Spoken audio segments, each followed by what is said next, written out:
Une autre architecte est en ligne avec nous. Restez avec nous, Nzinga. Une autre architecte est en ligne avec nous depuis Thiès au Sénégal. Bonjour Gisèle. Bonjour Lucie. Alors vous êtes dirigeante de l'entreprise Habit Eco qui intègre également des matériaux écologiques dans ses constructions.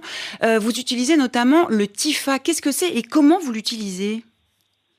Voilà, Habiteco, qui signifie habitat économique et écologique, utilise le TIFA comme transition en remplaçant les ourdis pour les dalles en béton qu'on utilise généralement et qui est un matériau, c'est une fibre végétale que nous avons choisi de remplacer et qui nous permet de garder plus de fraîcheur dans le bâtiment.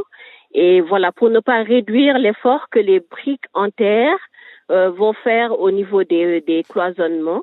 Et ainsi, nous garantissons une meilleure qualité et un meilleur confort dans le bâtiment. Alors souvent dans la tête des gens, construire avec des matériaux locaux et écologiques, c'est le contraire du progrès. Est-ce que c'est quelque chose que vous constatez auprès des gens qui vous entourent ? Non, je dirais non, parce qu'aujourd'hui, les clients qui nous contactent, ils ont un certain standing et ils veulent un certain caractère architectural propre à l'Afrique, moderne et voilà, qui soit local.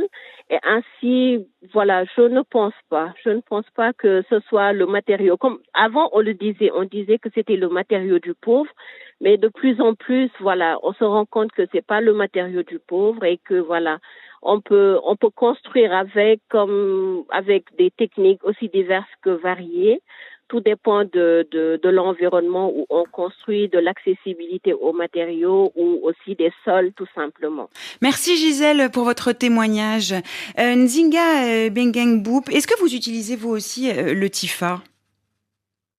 Alors oui, on travaille pas mal avec le TIFA, parce que bon, on est un cabinet, on s'est constitué autour de la personne de Doudou Dème d'élémentaire, et c'est vrai que lorsqu'on est arrivé en 2017, il y avait déjà des efforts à l'échelle gouvernementale pour promouvoir le TIFA dans la construction, parce que bon, c'est une plante envahissante qui pousse beaucoup sur le fleuve Sénégal, mais a de très bonnes propriétés d'isolation thermique, comme Gisèle l'expliquait, et donc nous on l'utilise pour des questions en fait d'isolation et des fois aussi de terre allégée. Donc ça peut se mélanger à la terre pour faire des panneaux isolants ou faire une sorte des adobes, des briques un peu plus légères que lorsque c'est que en terre, voilà, complètement en terre. Donc on l'utilise surtout toiture, des fois aussi pour faire des enduits aussi, hein, mélangé à l'argile. La paille arrive à nous donner des enduits assez intéressants. La paille, justement, c'est un des matériaux que vous promouvez, Philippe Simet, brièvement. Oui, la paille, elle est ultra abondante, en tout cas en Europe, en fait. C'est un matériau qui est lié à la production agricole. Donc, si on prenait qu'une toute petite partie du stock de paille existant, soit pour isoler, soit pour construire des bâtiments, c'est tout à fait faisable.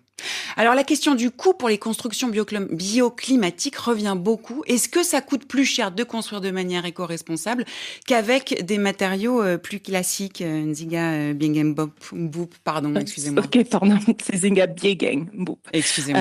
Alors, pas de souci. Alors, pour l'instant, je dirais que c'est le savoir-faire qui coûte cher, hein, parce que le matériau ne coûte pas grand-chose. Je veux dire, un camion en terre, on paye plus le transport que le matériau en terre, quoi. Donc les questions des fois de transport reviennent lorsqu'il y a lorsque le matériau est éloigné, mais je pense que c'est beaucoup le savoir-faire, le fait par exemple d'avoir recours à des architectes qui malheureusement dans cet écosystème est un surcoût parce que tout le monde construit, beaucoup de personnes construisent sans architecte, sans ingénieur. Merci. Donc c'est pour ça. Mais sinon en soi c'est pas plus cher que le ciment.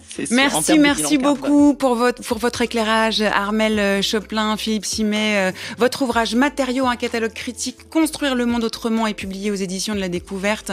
Le lancement, c'est ce soir à Belleville, au Genre Urbain, donc à Paris. Merci à vous, Nzinga Bengeng-Boub.